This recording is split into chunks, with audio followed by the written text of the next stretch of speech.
¿Cómo comprender el arte y la gloria de su historia sin la espiritualidad religiosa y sin el trasfondo mítico que nos lleva hasta las raíces mismas del fenómeno artístico? Sin lo uno y lo otro no habría pirámides de Egipto, y las nuestras mexicanas. No habría templos griegos, ni catedrales góticas, ni los asombros que nos dejó el Renacimiento y la Edad Barroca, no las danzas rituales de los mal llamados pueblos primitivos, ni el inagotable tesoro artístico de la sensibilidad popular de todas las naciones de la Tierra. Sin el afán de Dios, nuestro planeta sería un yermo de fealdad.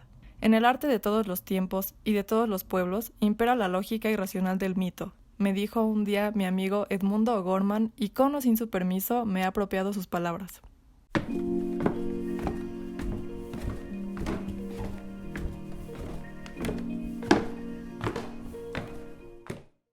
Bienvenidos a Escalera Eterna. Mi nombre es Mariana Rangel, soy estudiante de Arquitectura del Ibero y el día de hoy me acompañan Alina Fragoso, estudiante de Diseño Industrial de la UNAM, y Alicia Jiménez, estudiante de Diseño Industrial de la UAM. Todas formamos parte del equipo del Servicio Social de Casa Estudio Luis Barragán y el día de hoy los invitamos a acompañarnos para platicar sobre uno de los conceptos que menciona Luis Barragán en su discurso del Premio Pritzker, el de religión y espiritualidad. Hola a todos, a mí me gustaría iniciar hablando un poco del contexto de la religión de Barragán. Barragán nace el 9 de marzo de 1902 en Guadalajara, Jalisco. Este estado es sumamente católico y pues precisamente Barragán nace en el seno de una familia católica. Me parece muy importante empezar por la religión, pues fue esto lo que le dio otra manera de ver al mundo a Barragán. Incluso al final del discurso del premio Pritzker, Barragán habla sobre este sentimiento de paz y de bienestar que le dan justamente los espacios religiosos. Y estos elementos o estos conceptos los intenta replicar en todas sus obras. Igual, retomando este aspecto de la religiosidad, Barragán es católico, pero él pertenece a una rama del catolicismo que es la franciscana. Esta es una orden que fundó San Francisco de Asís, un santo italiano de la Edad Media. Él fundó 3 órdenes, Barragán pertenecía a la tercera, que precisamente es esta tercera orden está conformada por personas que son laicas, o sea, no tienen ningún puesto dentro de la identidad, por ejemplo, dentro de las iglesias. Y todas estas órdenes se caracterizan por el despojo de lo material, por la austeridad y por la comunión con la naturaleza. Justo, Alina, me parece que la austeridad es una palabra clave en este contexto. Si conocemos alguna de las obras de Barragán o han visitado la casa, notarán que es súper austera. O sea, iniciando por la fachada. Si uno llega al barrio de Tacubaya, sería súper difícil distinguir cuál es la casa de Barragán, porque a él no le gustaba romper el contexto. Si nos paráramos enfrente de la casa, veríamos un gran muro gris que contiene solamente los elementos necesarios para su función. Entonces tiene 2 puertas peatonales, una puerta vehicular y una ventana extruida, que es lo único que en mi opinión la distingue del resto de las casas del barrio. Justo como comentas, Mariana, a mí me parece que la fachada no cuenta mucho de los secretos o no nos deja ver mucho de lo que hay en el interior de la casa. Siempre se mantiene como este aire de misterio y precisamente como mencionas no rompe con la armonía de la calle, ¿no? Algo que a mí me pasó cuando visité la casa por primera vez es que yo la verdad no reconocí cuál era la fachada de la casa estudio, ¿no? Entonces me tuve que ubicar pues por el número que está fuera de la fachada. Sí, la verdad es que la casa y el espacio es un espacio súper introvertido, lo cual contrasta mucho porque si escuchamos sobre quién fue Barragán, él era una persona muy alegre y abierta. De hecho, tuvo la suerte de contar con un gran grupo de amigos, principalmente intelectuales de la época, con los que le encantaba sentarse a platicar y a debatir, y gracias a los que él siempre reconoce, logró formar las ideas que dieron forma a su arquitectura. Exactamente, si tienen la oportunidad de leer el discurso que dio Barragán para el Pritzker, podrán notar que Barragán era una persona muy agradecida y muy consciente de lo que sus amigos le dieron para llegar a ser el gran arquitecto que fue, ¿no? Y creo que una de las influencias más importantes, hablando del ámbito espiritual, sería Edmundo O'Gorman. Creo que no es tan conocido como su hermano, Juan O'Gorman, a quien probablemente conoceremos porque fue uno de los arquitectos que diseñó la la Biblioteca Central de Ciudad Universitaria. Pero Edmundo Gorman también fue muy importante para México. Él fue un filósofo e historiador mexicano. Justamente quisiera leerles una cita que también Barragán toma para su discurso. En el arte de todos los tiempos y de todos los pueblos impera la lógica irracional del mito. Y me parece muy importante esta cita, pues nos habla de cómo el arte y la religión siempre han estado interconectados, ¿no? Desde la historia de la humanidad. No podemos hablar de la historia del arte sin mirar también la religión y la espiritualidad. Y creo que Barragán era muy consciente de esto. Nada más que pues él lo expresaba a través de la arquitectura, ¿no? Porque es la disciplina que él manejaba. Otra persona que influenció bastante a Barragán fue Friedrich J. Kiesler. Él fue un amigo que hizo durante los 3 meses de estancia que mantuvo en Nueva York junto a la compañía de José Clemente Orozco. Barragán vivió en Estados Unidos en la década de los 20, una época en la que la vanguardia era liderada por el arquitecto Le Corbusier y la escuela de la Bauhaus, quienes mantenían el ideal de construir una máquina para vivir. Y un pequeño paréntesis, Alina. Para los que no estamos tan familiarizados con el mundo de la arquitectura, les explico que Le Corbusier fue un arquitecto y teórico nacido en Suiza, pero nacionalizado francés, y que en su época fue considerado uno de los más claros exponentes de la arquitectura moderna de principios del siglo XX. También es importante mencionar a la Bauhaus, y creo que es la escuela más importante para el diseño. La Bauhaus fue una escuela alemana de arquitectura, diseño, artesanía y arte que justamente buscaba la unión entre el uso y la estética. Gracias a la Bauhaus concebimos el diseño no solo como la disciplina que hace objetos bonitos, ¿no? O bellos, sino que también tienen que funcionar y tienen que responder a ciertas problemáticas de la sociedad. Gracias a la Bauhaus tenemos carreras como el diseño industrial o el diseño gráfico. Bueno, la Bauhaus estableció prácticamente los fundamentos académicos sobre los cuales se basaría en gran medida la arquitectura moderna.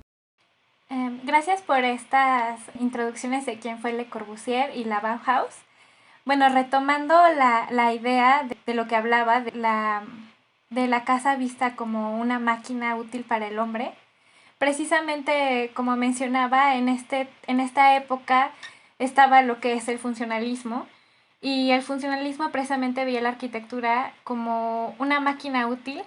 E incluso pues yo les recomendaría ver los trabajos de Le Corbusier, sobre todo la casa dominó, que precisamente pues él pone como ciertas reglas que debe de tener la arquitectura para cumplir precisamente con esto, con el uso y con la función. Pero precisamente el funcionalismo deja a un lado las necesidades emocionales y espirituales.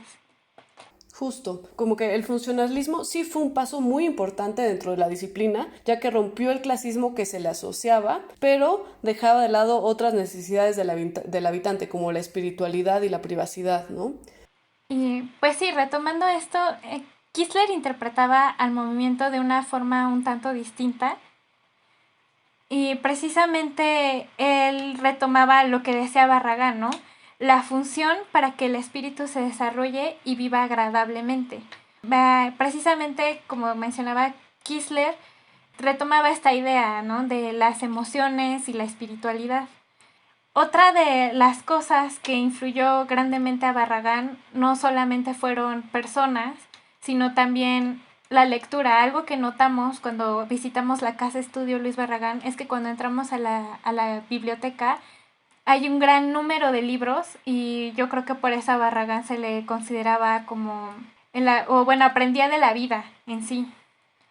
Sí, tienes toda la razón, Alina. De hecho, uno de los libros que más influyó a Barragán fue Jardines Encantados, de Ferdinand Bach. Ferdinand Bach fue un caricaturista, arquitecto, paisajista y escritor francés. Y bueno, justamente de este libro que ya les mencioné, Barragán quedó encantado con las ilustraciones de jardines y de paisajes. Y creo que fue gracias a Ferdinand Bach que Barragán, digamos, se inclinó por diseñar más jardines y más paisajes, ¿no? Más espacios abiertos. Pero bueno, a pesar de que eran espacios abiertos, Barragán no los dejaba completamente expuestos. Si vemos su jardín, es más como un jardín que te envuelve, ¿no? Que te encierra. Y es que justamente Barragán veía a la casa como una guarida, como un lugar en donde puedes estar aislado y que esa misma soledad te da pie para reflexionar, ¿no? Y para meditar y tener un espacio más espiritual. O sea, algo muy, muy diferente a lo que tenemos en la vida pública, ¿no? En la calle no podemos hacer eso, en la escuela no podemos.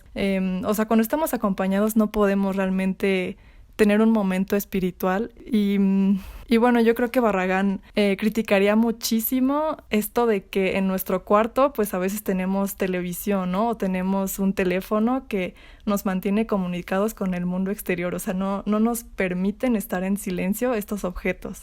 Sí, la verdad es que creo que la vida moderna, que es algo que tuvo que vivir Barragán, trajo estos cambios súper radicales en los que precisamente, Alicia, nunca pasamos tiempo solos, siempre estamos afuera en la calle, si tenemos el fin de semana, en vez de estar en la casa, salimos a comer, si tenemos vacaciones, salimos o estamos todo el tiempo justo en nuestro celular y no aprendemos a estar solos. Para mí, bueno, no sé para ustedes, pero esta cuarentena en la que muchos hemos tenido el privilegio de quedarnos en nuestras casas, nos ha traído lecciones súper importantes de cosas que Barragán ya sabía, ¿no? Para mí, el tener que estar encerrada en mi casa me mostró un reto, especialmente al principio, de aprender a estar conmigo misma y pues sí, ¿no? Como conocerte y poderte desarrollar, o sea, poder desarrollar una personalidad propia, que es súper importante. Y además, ya que estamos en nuestras casas, no sé si a ustedes les ha pasado, pero a mí sí me pasó muchísimo, que tuvimos que adaptar el espacio, ¿no? Como que la arquitectura moderna, aunque sí es muy funcional y sí fue mucho más accesible para todos, también tiene esta cosa de que las casas funcionan como vitrina y no te dan espacios de privacidad. Yo que vivo con varias personas en mi casa, como también el tener mi cuarto propio y poder estar sola de vez en cuando ha sido súper importante. Y creo que justamente esto, o sea, no habría tanta necesidad de adaptar todos mis espacios a la cuarentena si yo viviese en una casa de Barragán que ya estaba preparada para vivirla así, para tener tus espacios de privacidad y de introspección. Como dije antes, desde que vemos la fachada, o sea, la casa funciona como una fortaleza que te protege de todo este ajetreo del mundo exterior, y los espacios interiores también están todos hechos para acogerte, ¿no? Hay como un equilibrio perfecto entre muros que te protegen y te abrazan y los vanos que nada sirven para iluminar, no para exponerte al mundo exterior, lo cual a mí me da una sensación enorme de paz y de serenidad. Y sí, o sea, precisamente como estos tipos de elementos son los que nos brindan como equilibrio entre los espacios de reflexión, lo que mencionas, los muros, y el espacio que son para socializar y los chicos que son para estar con uno mismo. Un ejemplo creo que es muy obvio, es cuando entramos a la sala, el espacio es muy grande y precisamente la sala pues es un espacio para socializar, ¿no? En cambio otros espacios que son como muy emblemáticos de la casa, como el tapanco, es un espacio pequeño y precisamente como que te acobija, ¿no? Los muros te acobijan y te ayudan a estar con uno mismo. Sí, 100%. Como que la casa va teniendo distintas escalas que son abiertas o cerradas dependiendo lo que necesitas, porque no todo el tiempo necesitas estar en un espacio súper abierto con muchísimas ventanas que no te acogen, ¿no? Y eso creo que pasó mucho, especialmente al comienzo de la arquitectura moderna. Pero bueno, de hecho, para mí, el espacio más espiritual de la casa no es uno de los espacios, o sea, concretamente cerrados, sino que es el jardín. Para mí, el jardín es el espacio más religioso y espiritual de la casa, porque a pesar de ser un espacio abierto, Barragán tenía súper bien este concepto de mantener la naturaleza a una escala humana, ¿no? Y el jardín te da privacidad y a mí me hace sentir segura, porque justo, otra vez, trae el espacio a mi escala, es un espacio privado y eso me permite súper fácilmente entrar como en un estado meditativo, lo cual me ayuda a reflexionar. Sé que en muchos países, e incluso en alguna época en México se usó, tener jardines abiertos que rodearan la casa, pero creo que esto, aunque sí se ve muy bonito desde afuera y te permite disfrutar las calles, no te da esta sensación de privacidad y serenidad que da el tener un espacio cerrado, como un jardín privado, que te permite desconectarte. Sí, justo lo que comentas, me gusta tu idea. Y justo lo que proponía Barragán era que el jardín fuese una habitación más de la casa. De hecho, traigo una cita tomada de la conferencia que dio en California en 1951. Se las leo. Me gustaría poder transmitirles con claridad el reposo físico y espiritual que da la costumbre de pasar algunas horas todos los días en un jardín. nos da la sensación de un territorio privado e íntimo, como también de un hogar tradicional. Un jardín así lleva al hábito cotidiano de la belleza, como el del pan de cada día. Eso lleva inconscientemente a la meditación espontánea, sin ningún esfuerzo y con una tensión nerviosa reducida al mínimo. Qué bonita, gracias Alina. Justo esas son las palabras que me faltaban. No podría describir de mejor forma la sensación de plenitud y espiritualidad que siento al estar en este espacio. Eso es algo que me encanta de Barragán. La verdad es que creo que él entendía como esta necesidad espiritual y tenía estos espacios planeados que permitía el desarrollo como del yo e interno sin importar de qué religión provengas.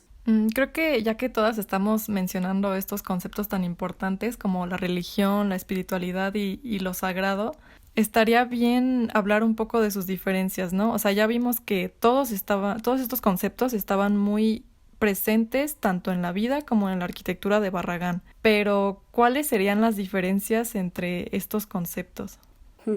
Qué chistoso que lo menciones. Justamente preparándome para el podcast del día de hoy, estuve investigando sobre qué es la religión y bueno, yo lo entiendo como un conjunto de creencias y sentimientos de veneración o de temor hacia una divinidad, y normalmente esto nos impulsa a cumplir con una serie de normas morales y prácticas rituales que pues nosotros normalmente incorporamos como el rezar o como la de meditación o como el asistir a misa, pero que al final se acaban incorporando en nuestras vidas, ¿no? Y me parece curioso mencionar que pues las prácticas rituales no son solo eso, ¿no? La gente que quizá no es religiosa también tiene prácticas rituales, o sea, eso son, digamos, todas las actividades cotidianas que necesitamos hacer para sentirnos plenos, ¿no? Pueden ser desde supersticiones hasta, por ejemplo, siempre sentarse en el mismo lugar para trabajar o para hacer ciertas... O bueno, incluso el usar como la misma estufa siempre, ¿no? Como que siempre tenemos algún objeto o espacio favorito o que repetimos día con día, ¿no? Eso también es un ritual. Y bueno, otro hecho de los rituales o de estas actividades es que están completamente ligados a la materia, es decir, a los objetos y a los espacios y a los tiempos específicos, ¿no? Como ya les decía, al cocinar o al trabajar. Mi interpretación es que para Barragán su casa entera era un espacio de rito y por lo tanto de religión. Y pues él buscaba esa integración total entre sus creencias y sus actos y de los actos con el espacio, ¿no? Y pues sí, y retomando lo de los conceptos, otro concepto que mencionamos bastante fue precisamente el de espiritualidad. Y pues la RAE lo define como una persona muy sensible y poco interesada por lo material. Y creo que notamos en este concepto las similitudes con lo que hacía Barragán. Barragán nunca escribió acerca o pocas veces escribió acerca de su arquitectura, pocas veces habló en público de esto. Nunca impartió clases y sobre todo porque él no se consideraba un académico, él se guiaba mucho por lo emocional. Exacto, Alina. Creo que Barragán jamás explicó su arquitectura, pero porque su arquitectura no tenía una teoría, sino que él tenía un gran bagaje cultural y era una persona súper sensible, justamente súper espiritual, y pues con estas herramientas que él tenía, fue con las que creó su arquitectura, ¿no? Nunca tuvo la necesidad de sentarse y definir algo exacto. Y dentro de estas ideas, creo que otra importante sería la idea de asilo. El asilo se define como un lugar seguro que le permita al individuo protegerse del peligro. Y esto también creo que está así directamente ligado con lo que el arquitecto hacía. Tenía como este sentido religioso de su formación, entonces también de ahí viene toda esta idea de que la iglesia o los espacios religiosos son un asilo, pero para Barragán la casa también era un asilo, ¿no? Los espacios que él disfrutaba y que más tarde intentó replicar, quizás no de forma formal, pero sí de manera conceptual, creo que es lo que trae a su arquitectura y que busca crear un espacio seguro para la persona y para su espíritu, y pues creo que esto siempre fue una prioridad de su arquitectura. Pero bueno, se nos está acabando el tiempo y a mí me gustaría cerrar preguntándoles a todos, aquí a las presentes del servicio social y a todos los que nos hayan visitado antes y que nos estén escuchando, para ustedes, ¿qué espacio es el más religioso, espiritual o sagrado de la casa? ¿Y cómo es que este espacio los hace sentir? ¿No? Es algo que me gustaría que todos reflexionáramos. Creo que son excelentes preguntas y bueno, antes de contestarte, pues es evidente, ¿no? Barragán era una persona sumamente religiosa, además practicaba el catolicismo y justamente en su casa vemos muchos elementos religiosos como figuras de ángeles, figuras de vírgenes, crucifijos, entre otras cosas, ¿no? Todos estos elementos tan literales que nos hacen sentir como enclaustrados. Pero también creo que existen espacios en su casa que me atrevería a decir gritan espiritualidad, sin necesariamente tener elementos religiosos. Yo creo que prácticamente todos los espacios exteriores que encontramos en la casa, como lo es la terraza o el jardín que ya habías mencionado, Mariana, son espacios que invitan a la serenidad y a reflexionar. Para mí, uno de los espacios más espirituales sería la emblemática terraza. La sensación espiritual comienza desde que veo a lo lejos las escaleras, ¿no? Son estas escaleras ocultas por una pared, pero lo poco que se alcanza a ver tiene como esta luz amarilla que te llama desde lejos, ¿no? Que te dice, ven, tienes que subir por aquí.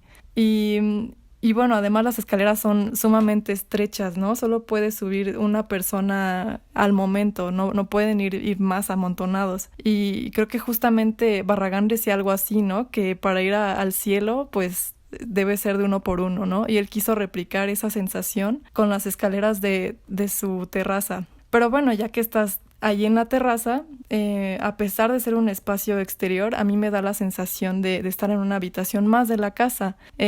Justamente por el uso de los muros tan monumentales, me hace sentir como encerrada dentro de una cajita en donde mágicamente solo es visible el cielo y la vegetación del propio jardín. Es tan bonito que en ciertos ángulos ningún edificio rompe con la serenidad de esta vista. Además, a pesar de encontrarse muy cerca de dos grandes avenidas, milagrosamente es un espacio silencioso. Y como ya hemos mencionado anteriormente, el silencio es un elemento esencial en la arquitectura de Barragán, ya que gracias al silencio nos podemos adentrar en una atmósfera ideal para meditar, ¿no? En donde estamos totalmente inmersos en la soledad y esta soledad nos invita a reflexionar. Y pues a mí en lo personal creo que uno de los espacios que más me remite a la espiritualidad y religiosidad es el pasillo del Arcángel. Les voy a comentar un poco para que se imaginen cómo es. Este pasillo se encuentra en la primera planta y justo subes unas escaleras para llegar a la primera planta y justo te topas a la izquierda, perdón, con el pasillo al abrir una puerta. Y este pasillo precisamente conecta el tapanco y el cuarto de visitas. Este pasillo recibe su nombre porque tiene justo la estatua de un arcángel en una de las esquinas. Y justamente arriba del arcángel hay un tragaluz. Este está iluminado y justo como Barragán utiliza constantemente en su arquitectura, tiene un vidrio tintado de amarillo. Entonces lo que hace es que ilumina al arcángel y el arcángel tiene una capa de oro y lo que hace es reflejar la luz. Entonces todo el espacio se llena de luz amarilla. Entonces realmente me parece un espacio que transmite divinidad. Justamente me remite a elementos como en las iglesias góticas, ¿no? Justo estos vitrales que permiten la entrada de la luz y lo que hacen es crear una atmósfera de misticismo. Incluso este uso de la luz y sombra que también se ve mucho en las iglesias góticas. Y precisamente creo que todos estos elementos que constituyen la arquitectura de Barragán, como son la luz y la sombra o la penumbra, la austeridad de los muebles o incluso la simplicidad de algunos espacios, son lo que conforma esta obra de misticismo. Y aparte elementos no tan notorios como son el silencio. Todos estos elementos hacen que seamos conscientes de nuestra propia existencia dentro de la casa. Bueno, les agradecemos habernos acompañado el día de hoy. Les recomendamos que continúen escuchando las siguientes cápsulas del podcast que se publicarán cada semana en este mismo perfil. Debido a la pandemia no hemos podido recibirlos en Casa Estudio Luz Barragán, pero buscamos seguir compartiendo su legado. Esperamos que esta plática haya cambiado su perspectiva del espacio, que ahora vean sus hogares con un poco de esta espiritualidad que Barragán quería compartir, y que la próxima vez que nos visiten vean la casa con otros ojos y desde otra perspectiva. Los animamos a que compartan su experiencia tanto en los espacios de Casa Estudio Luis Barragán que los han conmovido o de espacios dentro de sus propios hogares que inspiran a ustedes meditación y reflexión. Al igual que Barragán, creemos que todos los humanos necesitamos un espacio de espiritualidad y que esta no está necesariamente ligada al ser religioso. Pueden escribirnos sobre sus experiencias o taguear fotos de los espacios que los remiten a estos conceptos. Pueden encontrarnos en nuestro Instagram, es @casaluisbarragán, y el del podcast, tanto en Instagram como en Facebook, @escalera.lb. Los esperamos. Gracias.